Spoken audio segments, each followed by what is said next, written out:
This podcast is brought to you by Amusement Warehouse Magazine, the industry's largest trade publication. We cover amusement parks, carnivals, fairs, festivals, history, safety columns. We really got it all when it comes to the amusement business. Only remaining print publication in the amusement industry on a regular basis. So if you're interested in what the amusement industry has to offer, subscribe today. You can subscribe by logging on to amusementwarehouse.com, carnivalwarehouse.com, or amusementparkwarehouse.com.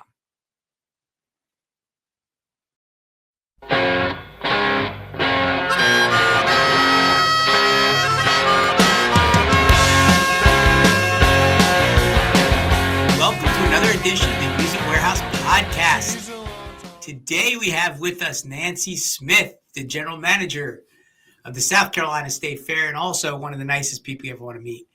Nancy, welcome to the podcast. Thank you so much for coming on. I appreciate it. Thank you, Ron. It's great to be here. You're welcome. Look at that. You got a little Ferris wheel behind you.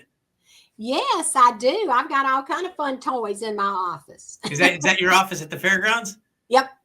That's my home away from home. And I figured I have all my fair memorabilia here because this is where I spend a great deal of my time. You live there. I see a bed, toothbrush. Not yet. That's great. So I was reading a little bit about you. You've been there for a long time doing stuff. 1983, I think it said you started there. Yeah, I did. I was interested in history with, I'm kind of a fair junkie, I guess. I guess that's a good way to call it. And that's a compliment to those of us in the industry. But I actually started taking vacation from what I always say, a real job at that time. When you tell anyone that you're working, they ask you, what do you do? Well, I work for the fair. The next question is, well, what do you do the rest of the year? That's always the question. So that is so funny. And some of the other fair managers I've had on, we joked several times about that. What do you do the rest of the year after you're done with the fair? Because that is like, it really and truly, all kidding aside, is the most asked. People have no fathom. They can't fathom that you're there the whole year planning that right event. They can't. And I actually got my start in what we call our home and craft department, where the baked goods and all that are. I had a lady that I actually went to church with at that time. She asked if I wanted to come and help put up the items for the fair. So that's where I got my start, and I helped judge bring the cakes back and forth to the judges in the home and craft department. And I've always said, I really think when you get into the fair industry, you kind of know that you really love it or you don't really like it at all. It's not for you. It's a certain niche, for those of us who are here. And, I worked there part-time, and then our then general manager, Gary Goodman, who I'm sure you've heard of him. He was here for a long time. I knew Gary. He called me in after the fair, and I thought, oh, what did we do in the home and craft department that was not right? So he offered me a full-time job then. And I've always said it's never been a job. It has always been a career. I'm a hard worker. I, put forth everything, my best with everything that I do, but it's just something to be said about working with an industry and an organization that you really, really love, and you just really care about it. And I feel like the fair is a gift that's been given to me for this time frame, and I'm like the 4-H motto. My goal is to leave it better than I found it. But it's a great industry. So I started in full-time here. I've been 42 years altogether now. I think you can tell a little bit by this. So, and this is all natural. She started when she was 1. Yeah, I started booking entertainment and exhibits, and then it just went on for other things, marketing and advertising and sponsorship program. And then I was promoted to assistant manager and then manager of the South Carolina State Fair. And it's been a wonderful ride. That's quite the career. How long was Gary? Was there for a long, long time, right? He was there. Gary came in 1984 and he retired, and his last year was 2017. Wow. 84, 94. Wow. Yeah, that's a long time. Yep. Yeah. So my first year was kind of an interesting year. That was 2018. And so I just prayed for a safe fair, and we had a hurricane that year. And it was the first year in our then 149-year history that we'd ever had to close the fair for one full day. But we did it because, patron safety is always of utmost importance, and we did it. But we had a safe fair, and our revenue, was good, was better than the year before with a 12-day fair. So, and I recall saying at that time, "Woo! If I get through this, I can do anything." Well, if you remember, that was 2018. So 19, we had our 150th anniversary. And then we had a little thing called COVID in 2020. So yeah, that was something Gary didn't prepare you for. He did not. I can't believe he left me like that. I think it was pretty funny because that year that I was the first year as manager, I know North Carolina State Fair and Georgia National, this was all three of us our first year as manager, and all three of us closed the fair for one day, and ours was the Thursday, the second day of the fair during that year with the hurricane that came through. So it's trial by fire, but you learn a lot during that time. So, wow. Yeah, that was, were you guys consulting back and forth on what to do with whether, I think there was some, especially in South Carolina, because you probably, if you really pushed it, you probably could have gone, right? Well, maybe, but it was more wind for us. Thankfully, it was not. Are you talking about storm or COVID? COVID. Yeah. Oh, no, we wouldn't have done it. I just didn't feel right about it. That's one of those things. I'll just say governmentally, you might have been able to pull it off because South Carolina was one of the least restrictive as far as. Right. Yeah. And we're a 501c3 too. So, but it's one of those things like everybody, that was really a bad time. We finally made our decision in July. Our fair's in August. And we decided in July, we had said July is going to be it. We either, fish or cut bait. Mm-hmm. And all my other fair friends, I thought, oh, how do you know? And they said, you will know. And, I did know. And I was very thankful that I did. But I guess that's one thing that I think is very important for me. That's been a real life changer for me was 2020.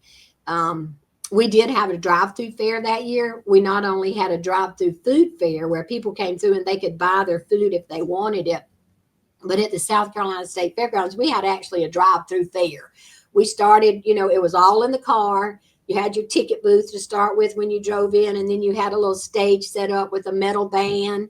We had a circus tent with our circus animals and all that in it. And we just did the whole thing. We did agriculture outside. We did art. We had some artists out. We had flowers and fountains and all that. And we had our heritage village. We had dairy cattle, beef cattle, swine, poultry, and a couple of other things, all done through the car.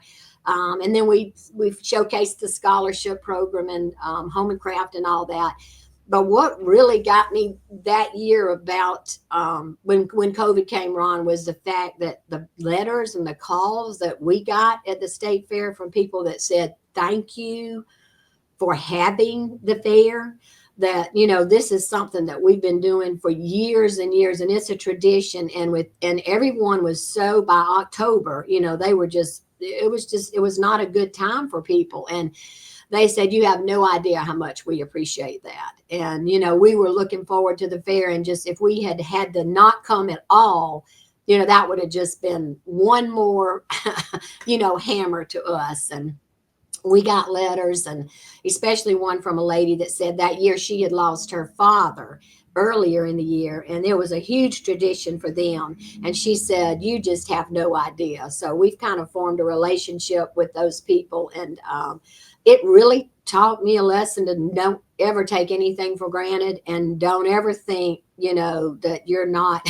when you get really tired and, you're wondering, what in the world are we doing here? We are doing, a great thing. We're making a difference. And I think that is so important. And it was important then, but as time goes on, I think it's more important now than ever for us to remember what fairs bring to our communities and to our state. And as a manager, it really taught me some difficult lessons. We had to, lay off a few people in 2020, but it really taught me to really look hard at what we're doing and how we're doing it. And I think, I prayed a lot during that time. I still do. But it was, I think it was a lot of answered prayers for me when I asked for wisdom and discernment. Just it was a rough year, but I learned a lot as a manager. I think I learned more that year than any other. Yeah, it was definitely a tough year. And I do a fair up. I run a fair up in New York, and New York was much more restrictive than South Carolina was, but we ran a drive-through, like a food drive-through, and then we did a Christmas event. But the people, like you were saying, were just so happy to have something to do and to participate in. It was crazy because even at the food drive-through thing, we had this one area, and I just roped it off and put like these big parking spaces where they could park their car and eat. And we charged, like, I just put up a sign. I was like, let's make it $20 to park and eat or something like that, because there was really no other charge. So, and we had so many people like pay to sit there and park in their cars and eat their food, and they were just so happy to do something, anything really, to do it. I think that the Delaware State Fair was the only state fair. Well, Florida, of course, earlier in the year, but Delaware was the only one during fair season that actually ran that year. So it was definitely an interesting time, but it was so different too, because I talked to a lot of people between New York and California and South Carolina and Florida. The perspectives were so different too, because like, some were just like, we're not running, for a couple of years or whatever else that it was. And then other places, people were open. Some of the people from New York were saying, I wonder if anybody will come. And I was like, you don't have to wonder, there's already some fairs open and they're coming. So it's, exactly. It's good. But I was kind of surprised was that you do tend to congregate in your own state more. I mean, not, maybe not fairs like as big as you, but some of these county fairs and things, they talk to their 3 or 4 neighbors, and that's all the information they were getting, instead of having a little bit bigger reach to see what, some of the other states were doing and some of the other places were doing. Yeah. And I think some of those, South Carolina, we're a small state. We have 12 fairs in South Carolina. And I think during that year, a lot of those fairs thought about it, like I said, what they were doing, and try not to put all of your eggs in one basket, which is sometimes kind of hard for fairs. But a lot of them, as you well know now, are doing like spring fairs. We even have some, going on now in South Carolina, and Georgia as well. They'll be doing the little spring fairs. And I think that was a offshoot of, COVID, and looking at, how they could have other revenue streams. And that's also a little bit cyclical. I remember early in my career, a lot of the fairs started to do spring fairs, and then they did it for a year or two, or maybe weren't successful, and they stopped doing it. And it seems like every couple decades or decade, they throw it out there and try it for a year or two and see if it works. Back around. It's not the same. And South Carolina too, I had a friend who owns a carnival who's actually, during COVID in March, was playing near Charleston, and he was open, but nobody shut him down. He just was like open. And then, they were shutting things and going, because he called me one day and he's like, I don't know what to do. He's like, they're not telling me to shut down, but everything else is shutting down. So maybe I should shut down. I don't know what to do. But I think he was one of the last, at least that I know of, events that were open, but I don't know if they would ever shut them down. It was like South Carolina was pretty, laissez-faire about that. We had a little more freedom, I guess you would say. Yeah. But I mean, even we had our fair in 2021, and it was, of course, the lingering effects of COVID from that. Even from fire marshals roving the grounds and looking at the attendance and the different tents and things like that. So. And having these restrictions that they weren't really sure about, or that were exactly a year old. Who's going to enforce this? So I did an event in Virginia, Norfolk, like the next year, and they just literally making things up. I mean, it just was like, you could eat sitting down but not standing up, or vice. I can't remember. And I asked them why.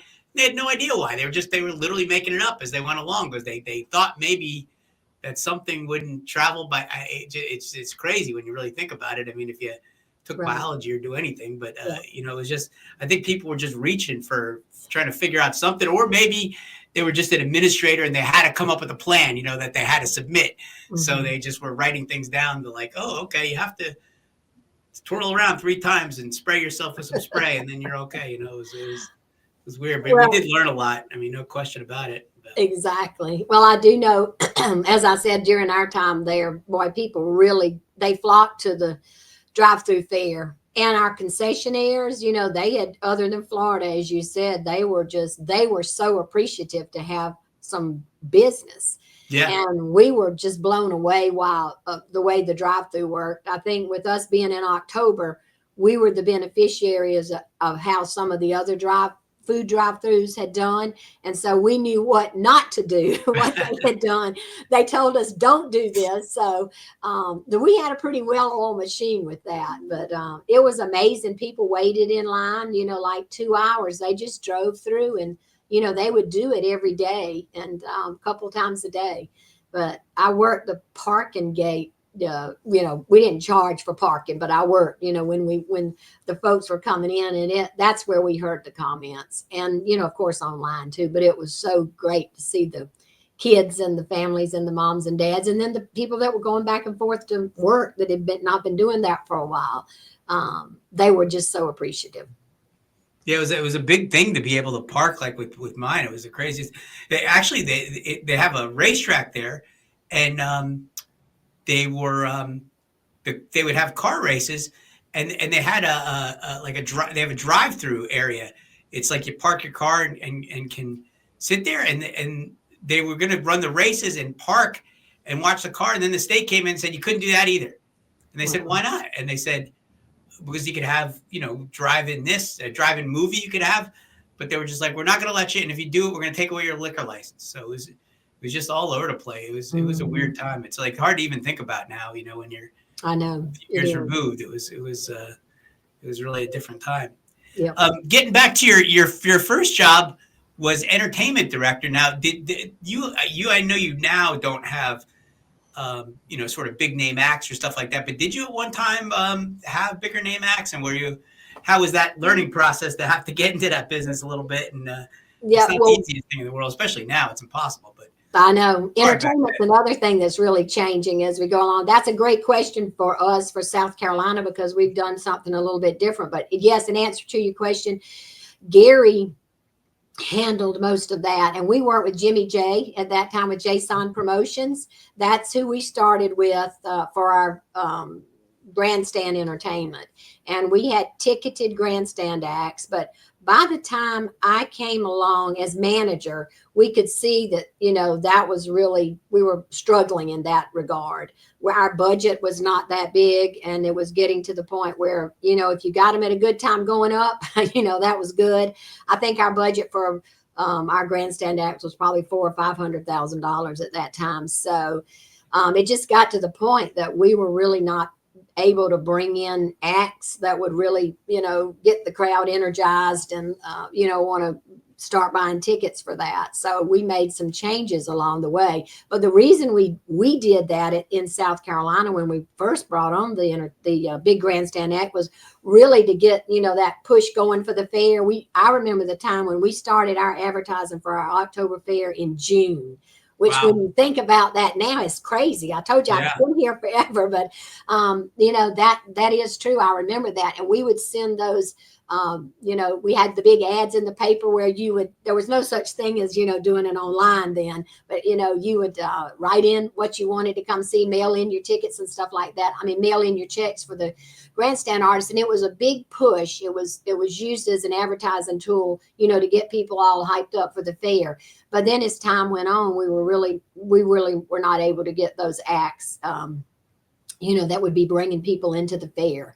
So that was pretty much a challenge. We went with, we went from free concerts we went to the ticketed concerts, and then we went some ticketed and some free, to add people in there. And then we went to a few ticketed and mostly free. And, we just weren't really getting the numbers in. And it's hard to find, acts that everyone likes. Some people are going to like others better than some. So in the end, what happened is, I believe it was in 2018. That was my first year as manager. I believe that's right. We went to the Indiana State Fair, and they had a circus going on at that time, and our board saw the circus, and we thought, we were looking at our numbers, and we were thinking, maybe we need to just do away with our grandstand, our ticketed grandstand, and let's just bring something totally different in. And that was a circus. So they tasked me with doing that. I said, okay, that sounds like a good idea. When would you like to do it? Well, for the next year's fair. So 2019, we removed all of our bleachers, and we had seating for like 5,000. Oh, wow. That included on the ground too, 2,000 of that on the ground, chairs on the ground. But anyway, we removed all the bleachers, and we brought in the circus. It's called the Circus at the Fair. And we've had that since 2019. And it has really been a good thing for us. We like it because about that time, now Ringling Brothers is back again here, but they went away for a while, and it was a way for us to have a circus at the fair. We have 3 free shows a day. We don't charge for any of that. And it's normally pretty busy. It's full, about every day. So we took away the ticketed grandstand acts, and we have Pepsi as our beverage. We have an exclusivity with Pepsi. So we created a more intimate Pepsi Place stage area. And we don't have any ticketed acts there, but we've been working, trying some different things over the years. Last year we had a few tribute acts. And I was wondering, I was just going to ask you that. How did that work out? It worked out well. And I've done well with them too. They're affordable, and they're good, and they're very good if you get the right ones, And that also gives us a chance to bring in some local folks that, have a pretty good following, and then we'd sprinkle some tribute acts in with that. So it's called the Pepsi Place Stage now, and it's probably about, seating for 1,000 or so, but it's in an open area, and we learned some things. We put picnic tables around in there so people will feel, a little bit better about coming. Our fair's a riding and an eating fair too, so they can bring their food in there and sit and eat and enjoy the concert. So I'll have to say we've done some different things with entertainment. We had to look at our grounds. We had some big tents, clear span tents, and we found out that the tents were nice, but no one knew what was going on inside the tent. So we had to make it, more open for our patrons, and they've liked that. When I went to the one of our fairs in Florida, they had a stage with the wind sails, and it was just really inviting with more picnic tables, and that was where like our hypnotist performs under there, and maybe Dennis Lee. So we've created another area for that, and it's working well. I think it's just kind of putting the puzzle pieces together. But for us, we thought we'd have a whole lot of backlash about taking the grandstand, not having the ticketed shows, and we really haven't. I mean, we do have some people ask, when are you going to bring the acts back, and they don't realize that act is like $1 million, and yeah, at least we can't do that. But they really like the circus, and we tout ourselves as being a very family oriented, friendly place where anyone from the tiniest baby to the greatest grandparent can come and enjoy everything. And I think the families have really embrace the circus. And my thought was, I didn't know, are they going to get tired of this? How long is it going to last? But we're doing it again this year, and people are excited about it. And the acts change in a circus, so you get different. We do. And I think Gene and them at the Big E, they've had a circus for years. Mm-hmm. So that was a big step for us, but it's gone well. And we've also, in the entertainment area, if you've been to our fair, the north end of the fairgrounds is the opposite end from where the big parking lot is. So it's always been a little bit of a challenge for us to draw more people to the north end of the fairgrounds. That's where our rocket is. We can talk about that later. But but this past year we had some really good entertainment at the north end of the fairgrounds, and put some more a few different acts and exhibitors there. And we saw for the first time that, what we did really made a difference there. So I think it's important for us to look at what we're doing and, change those puzzle pieces around and People know we're in October. I think that's important for us as fairs to know. Most of our dates stay the same. They know it's in October. It's just one of those times. And we're always going to bring back, have those things that we need to have and that people look forward to, the traditional kind. But we do need to add and, keep up with the times. And I think that's the one thing that the grandstand, acts do for you that's hard to replace is if you get the right act, it does create a lot of buzz. Mm-hmm. Even if you don't necessarily sell a ticket, there's that awareness and the excitement about it does help, but you got to get the right act. And it's really hard. Another challenge you have where you are is being in South Carolina. There's no big cities. I mean, to speak of. There's Columbia and Charleston and Greenville, which are all decent sized places, Mm-hmm. but they're not, Mm-hmm. Atlanta or New York or Phoenix or, someplace like that. So that poses a challenge where whatever you book's not going to automatically sell out just because you have a big name. So that I'm sure that was a factor with you too, because it's hard when you don't have a giant population center just waiting to go to a concert right there. It is. And because of that, you're absolutely right. And that's one reason why, we did it. And we tried to, we had it, as I said, to create the, come to the fair and see whoever. And then we lost that. And so we've been trying to put in other things. A couple of years ago, I had an exhibit, the Princess Diana exhibit. And that was really unusual. It was the first time it was at a museum before. I think they were out of Canada somewhere. Sunshine Exhibits. I think that's who it was. But it was in picture form, and it had these beautiful pictures, huge pictures. And it was a walkthrough and a documentary of her life. And then they had a gift shop where you could, purchase some things, and had some photo ops. And that was unusual. That was something that we had not done before. Mm-hmm. You see other things at the fair, but you don't think about coming to the fair to see Princess Diana exhibit. And that was well received. And that was close to where the Pepsi Place stage was. So, we try to do our traffic pattern with that, but people enjoyed it. It was different. But I think that's the other thing that we're trying to do here. We try to introduce things that, have not been at the fair previously, like on our Pepsi Place stage last year. Believe it or not, we had the Columbia City Ballet, and it was Dracula. We're in October. And so the ballet came. They're known in South Carolina. And it was, it was good. They had a really good crowd. And that was, you think of the fair, you don't think of ballet. And we've also had opera, interspersed throughout, like in our flower building. We'll have some opera singers around that you'll just be walking around and they'll burst into song. And it's not what you expect at the fair, but it's pretty unusual. So it adds another element to your fair for people that. It does. It adds another dimension to it. And people think it's also an educational tool. They think, I don't like ballet. I don't like opera. But, the people that were there kind of brought it down to hey, you don't always have to hear this kind of that or that show. You can learn something from it. And it's good for them, too. Is there good, if there's 10 or 20 people that say, hey, maybe I'll check out that ballet, that wouldn't have before. Exactly. Because, you touched on it before. But most of the time, whether it's the county or the state or whatever it is, the fairs are the single largest gathering of people in that thing. So you get around 400,000 people. There's no place else that 400,000 people congregate in at one time. So it is, when you say it's part of the culture, it's part of just by sheer numbers, it is. I mean, it just, that it is because people go to it, unlike anything else that they go to. Yeah.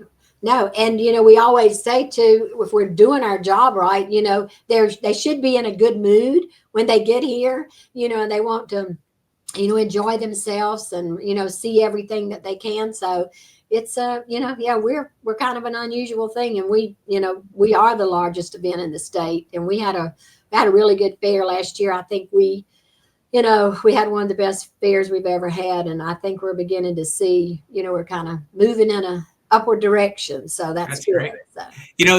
We kind of passed by a little bit the free acts or the acts that are free for people when they're walking around. But since you started at the fair to now, that category has changed quite a bit, and COVID really even changed it more because there's basically no animal acts to speak of anymore.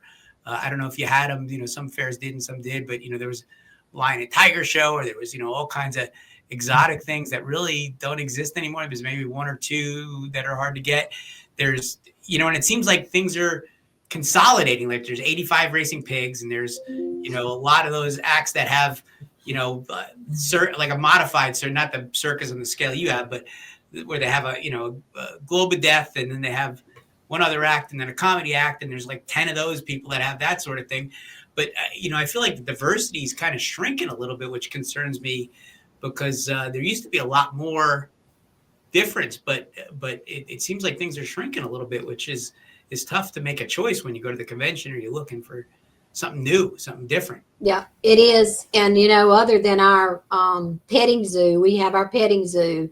But as far as animals go, dogs are really, the dog shows, people love animals. You're right. That is kind of concerning because they really love anything that has to do with animals.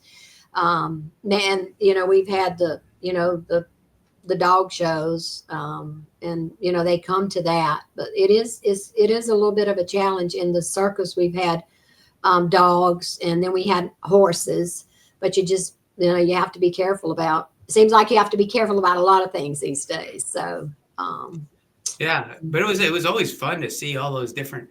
I think there's still, there's still monkeys riding dogs. They have that act. That's the banana derby. I know. I wondered about that. I wonder how they. Well, he's getting restricted in different states. I was just talking to him.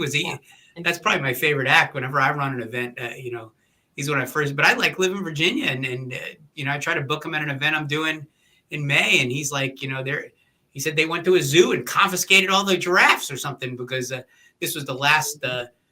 Administration that was here. I think they're a little different now, but they literally went and took the giraffes and took everything else, and then they, because the problem is a lot of times they don't even know how to handle a giraffe. So one of the animals wound up getting injured because they didn't know how to transport it. They, it's crazy some of the things that are going on. It's like they just, it's kind of like COVID a little bit, where they know better than the person that's actually handling these things. And like I know that, and I'm not saying everyone, but most of the ones I've ever dealt with love their animals and know how to treat them and treat them very, very, very well. And, I don't know. I think there's a little bit of an overreach there because people are never going to get to see some of this stuff. It's like, and if you do see it, it's in such a sterile environment where, you just look at it or something. It doesn't do anything, or, there's no interaction with it at all. Yeah. And that's kind of, that's another area, speaking of, what we're trying to keep alive here is our agricultural roots. We're working on trying to increase our participation in the equine area, with our, especially in the youth horse area. And then there's everything going on with the dairy cattle right now, dairy cattle and beef cattle and swine and sheep, and trying to increase those things that may attract more 4-H and FFA involvement for the young folks. So, because like you said, a lot of people, and not just children, that's the only time they get to see some of those animals is if they come to the fair. And we're, trying to make sure that that's as educational as we can. And, we work with our South Carolina Farm Bureau Federation, and they're really good. They have scholarships. They offer scholarships in all of those areas. And South Carolina has, I think, the first South Carolina School for Agriculture in here now in McCormick, South Carolina. And I've been to visit that, and that's been it's been rewarding. That's the part of this industry that I love too, is being able to work with 4-H and FFA, because I've been here so long till, we've been involved with it. And of course, Clemson University is close here. But over the years, I've really gotten to know lots of those young folks. And, when they would apply for scholarships, the first year when they come to apply, they have to have an oral part of their application, and they're just like trembling, and they can't talk. But the beauty of it is, in the next year and the year you see them, they're just so polished. And I've always said that when you work with the kids that are in 4-H and FFA, you really see a difference. They know how to work with the public. They know how to talk to the public. They do. Yeah, I've you know, seen quite a few. they learn responsibility. And I think that's a part of our fairs that we really need to, never forget, because that is truly making a positive difference, in a lot of young lives. I mean, we give scholarships here at South Carolina State Fair, but that the one-on-one, with those Yeah. young folks. Yeah, I was at a board meeting. Where I was at a state. Oh, it was Florida State Fair, and that the kid that I think he's president of the But man, he was. I mean, you forgot he was in high school. He was so polished. He was like Mhm. did such a great job. And I also heard. I didn't hear. I saw, and I'm gonna get the name of it wrong, but you won like a big achievement award for agriculture education last year. I think it was, or 2023. I did. You did see that. Yes. And that gentleman's name was John Paris, and he had been involved in FFA John Perry. for over 40 something years. And he loved it. And he did everything that he could to promote agriculture and the young folks and getting them involved in that. He was a big Clemson grad, bless his heart, but he had to do something. But if they wanted to go to Clemson, he did everything he could to try to get them in. And it's an award that was it's been in place for years. It's the John W. Paris Agricultural Leadership Award. And I was honored to have that, and it was the last year of the living John W. Paris Agricultural Leadership Award. And unfortunately, he passed away in July of last year, but he was from Columbia, and I had an opportunity to visit him when he was in the hospital, and it was just a real blessing. He was quite a character. Anyone that knew him would tell you he was a character, but he loved the young folks.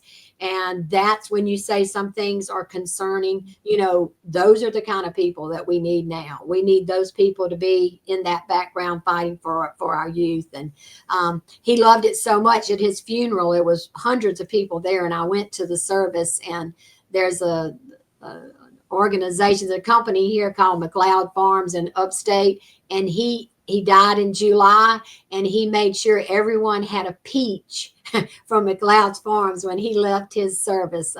And they made sure, because every year traditionally he went to McLeod's to buy peaches. So they supplied the peaches for John W. Paris's nice. service. But there were a lot, speaking of that, and what we were just talking about, there were kids from, I shouldn't say kids. You can tell I'm older now. There were young folks from upstate that were there that had been at the South Carolina State Fair years ago. And one of the gentlemen came up and he said, "Miss Smith," and he remembered me and he remembered my name. And, I thought, oh, son, Mr. Paris would be so proud of you. And that's the kind of difference that being involved in those types of organizations makes in life. So, yes, I was very honored to receive that. And we're going to miss him, but it will even be more impetus for us to make sure we keep moving in the right direction. Yeah, and you guys, one of the benefits or one of the reasons for the fair is you give away $10,000 scholarships a year, I believe. We do. And, a lot of people. See, I thought you just pocketed all the money at the end of the day. We did. That's like, what do you do the rest of the year? Yeah, the fair just comes to town. All the people, they take all the rides and the food, they take all the money, and then they run away. They run away. That's another big one. Exactly. So, oh boy, I remember, speaking of what I remember when we started that program, and it was $10,000. And now, that was 27, 28 years ago. And now, we actually, this year, we just opened it in February. February is always the month we open it, and we're giving away $530,000 in scholarships. We're giving away 53 individual $10,000 scholarships, and those scholarships go to graduating seniors that attend an in-state school or university. So our goal is to get them in school in South Carolina, and hopefully they'll stay here, and it's help public us. or private, I think I read, right? So it doesn't have to be a state school. It's public or public private. or private. Yeah. And if it's a 2-year tech Even school, Clemson? we'll work with that as well. So yeah. Even Clemson? Yes, I hate to say it. Yeah, but it's very rewarding, and we get thousands of entries into that. You know, That's a into lot the of money. program. That's a big impact. It That's is. It really big. is. And to think that, even in COVID times in 2020, in 2021, well, that was when we increased from 3 to 5. And that was really, I think that says a lot about, who we are and what we do as an overall industry. But, for those of us who give back, we know it's so important to do that because, we didn't get where we are by just keeping everything to ourselves and not having something for everyone and giving back to the state and the community because we are a real part of that, and we realize that. And even when we had the Hurricane Helene last year that brought such devastation to some of South Carolina and much of North Carolina, we gave a donation to them as well. But it's important for us as fairs, I to saw that you remember gave quite that. a big donation too. Yep. Yeah, because that's what a lot of people don't realize. Maybe even people in the industry, I don't know. But a state fair, all of them are not all of them, but a lot of them are different types of organizations. Like you're a nonprofit, right? You're a 501c3. We You're are. you're Yep. self-supported. Hmm. You don't. The state doesn't just pay your bills and Yeah, say we good luck, do whatever you want. yeah. Because other states they do. They get a big subsidy, or even if they're sort of a quasi governmental organization, they Hmm. get some support. But to have to make it on your own is a little bit different. So even though you're the state fair, you're a nonprofit, and you have to fight for your own food or whatever, You kill what do. you eat or whatever they say. You do. But we've been very blessed with that and have had good leadership. But I like it being a 501c3, but our name, I think it's a common misconception for us, Mhm. Ron, because we've done surveys and we'll say, did you know that the fair is a 501c3? We're a not-for-profit organization. No, I didn't know that. Did you know we give scholarships? No. Would that make a difference? Has that made a difference in the way you feel? And I truly think it does. But for us, it's just the name is a little bit of a confusion for folks. But yeah, and a lot of people don't realize they don't realize that some fairs are state supported, some aren't, and some are quasi, like you said. And I so think they're like, Nancy, I'm just here to ride the rides and eat some food. I'm not really concerned about the scholarship. No, which is yeah, probably true of yeah. probably 90%, but it is a nice thing. It's a Mhm. great thing, and it's definitely something that makes people feel good about the fair and that their money's going to help do something um, to support the community and support other people, which is great. But most people are going to go. If you said you gave it to some horrible thing, they probably wouldn't care because they want to go to the fair and have a good time. In the end. That's true. But we're hoping we get the word out for as many Yeah, people yeah. as No, possible. I Yeah. think the fact that you're self-supporting is really important. That Yeah. you don't get a handout from the taxpayer dollars, or you don't get whatever is really Yeah. important because that I think people take for granted that you might well they can afford to lose money because they get money from taxes or Exactly. they get money from Yeah. whatever they think they Yeah. might get money from. So it's And I think for some of the smaller fairs too, that were supported, during COVID, that was really, that was really a rough time. And, some that were not as well managed as others, they really suffered from that. yeah, no question. Yes, they South did. Carolina's got you said 11 fairs now.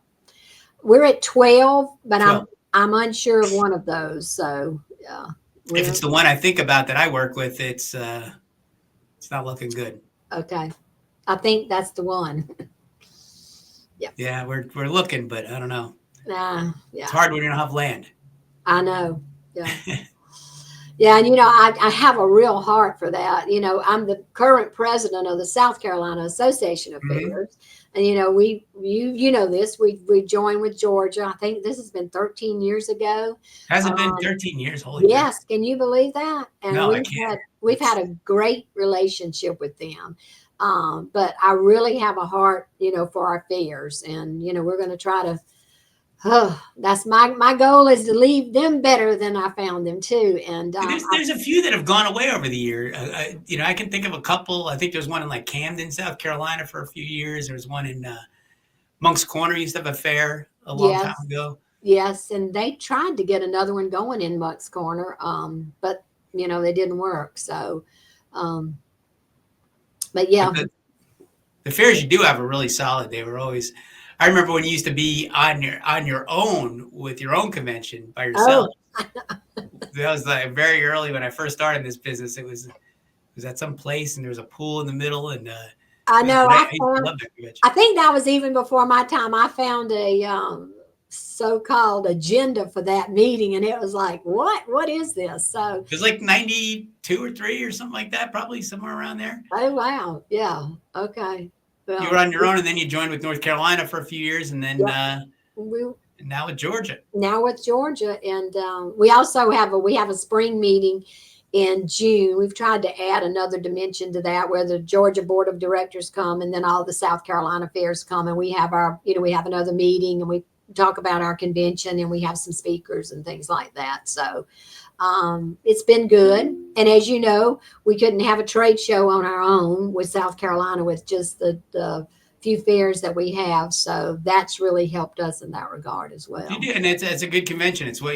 some of the conventions have slipped quite a bit, but Georgia and South Carolina is a very good reputation. Yeah, that's what I heard. I've been hearing, that a lot of them are going down, but this was the largest convention we've ever had this year. And maybe the Charleston location helped with that. It's always good when it's in South Carolina. Yeah. Well, thank you. So we're have them in there. Those are great. Yeah, we're planning for 20. We're going to be hosting every other year now. So we'll host a game in 2027. So stand by for where it will be. But we did have a good one in Charleston. So yeah, everyone has their own little character. Like Pennsylvania is really good. They're still pretty vibrant. Like Virginia, it's a lot about the beauty pageant. Like when I used to be an exhibitor, all these people would walk through. I'd say, "Wow, they were all picking up my brochure," and they're like, "Well, that's just the beauty pageant people. They would grab everything and put it in their bags, and you think you were making contacts, but you really were doing nothing." Food, you said, is a big thing with you. What were some of the interesting foods you have this year, and have you had over the year? Do you really push it, promote it? We do. That's a huge thing for us. I don't remember who I was talking to yesterday, somebody that we just started doing business with, and they said, well, I can tell you one thing. I bring my family out here, and we go through about 5 times to get those different Fisk fries. So, Fisk fries have always been the staple for us. And here in South Carolina, like the elephant ears, that you always hear about that. But that's the other thing we talked about, what draws the interest for, it draws the people's interest to come to the fair. And Ron, for us, is really like, what's the new food and what's the new ride at the fair? But food is a huge part of that.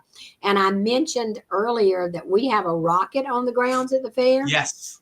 And I don't know how many know about the rocket. Yeah, meet me at the rocket. Well, the rocket is an intermediate range ballistic missile that was built by Chrysler and designed by Werner von Braun. And it was donated to the city of Columbia by the U.S. Air Force because its name was Columbia.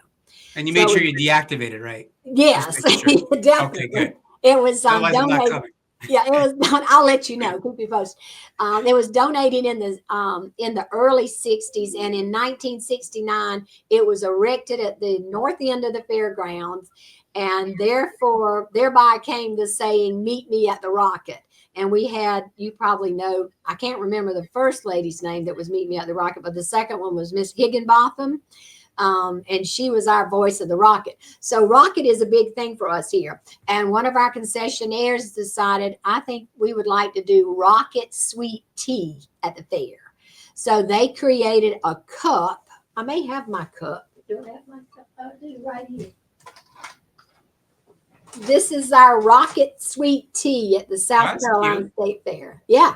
So that was last year, and you would not believe, I think we're going to have an extra stand maybe this year. It went over really well, but we've tried to be a little bit more diverse with our food options.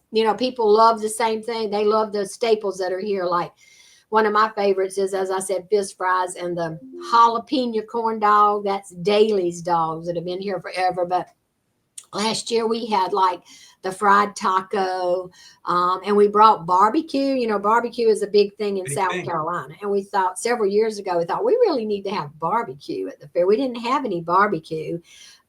So in an effort to try to have our signature food at the fair, we have a local barbecue person, and he's come on board with us. But we still, we'll have, you name it. I think this was Gary's thing. He said, they fry it, you fry it, we'll buy it at the fair. So, but It's popular, no question. What yeah. about that? You have that local barbecue guy with the mustard. Have they ever participated in the fair? They got a few locations, or at least maybe they're out of business now. I don't know, but they were like a big name. They had 3 or 4 locations. I thought Heights Barbecue. I'm not sure if that. I don't know around. which one you're I'm not a big mustard sauce person, so I am. But anyway, you could. But I saw the thing. I'm from Virginia, so that's a little different. But yeah, North Carolina, everybody has their own. But we try to introduce something every year. I think last year we had, my mind's going blank, but we had 13 new foods last year. wow. And, people, they love it. And that's a thing for the media really, likes to catch on to that. And Eat it up. Whatever crazy thing is new and that's it. That's fun. So, going on. Pickle pizza and different things that go on. Yeah.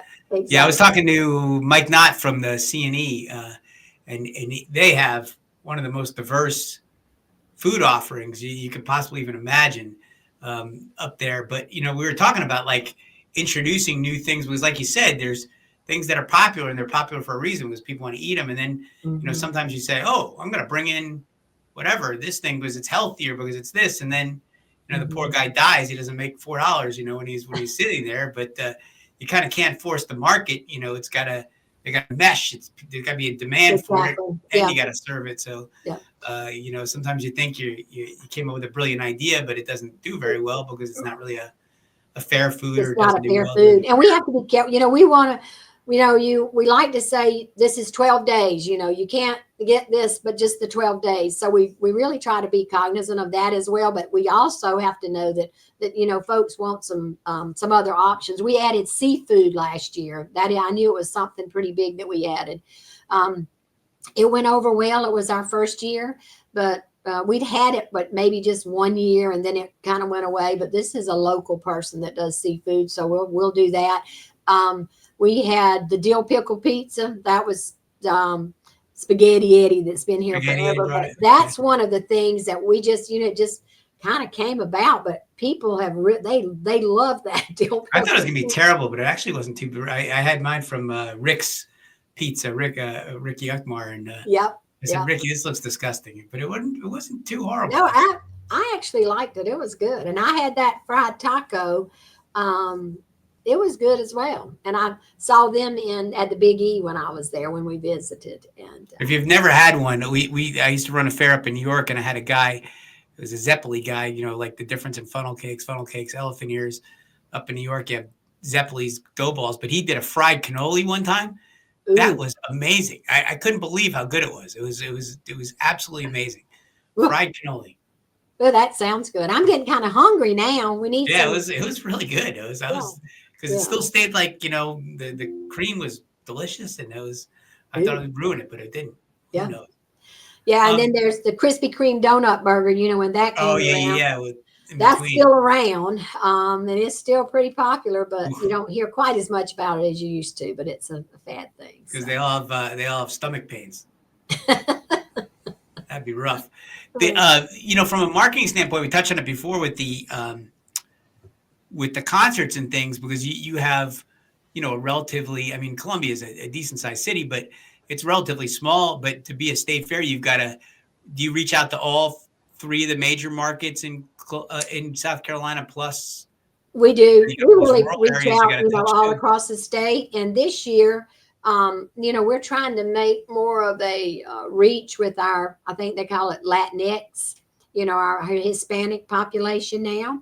We're doing, more with that. And speaking of the grandstand area, We normally have, in the Pepsi Play stage, one area for, Hispanic or Latinx or something, one of those. But yes, we do reach out throughout the state. Most of the people that come to the fair come from within like a 75-mile radius, but we do draw people even from, Charlotte, North Carolina, because the state fair in North Carolina is in Raleigh. And we say Charlotte is just a little over an hour away, and you can come to the South Carolina State Fair. So we draw from there as well. And there's some decent sized cities right around Charlotte too.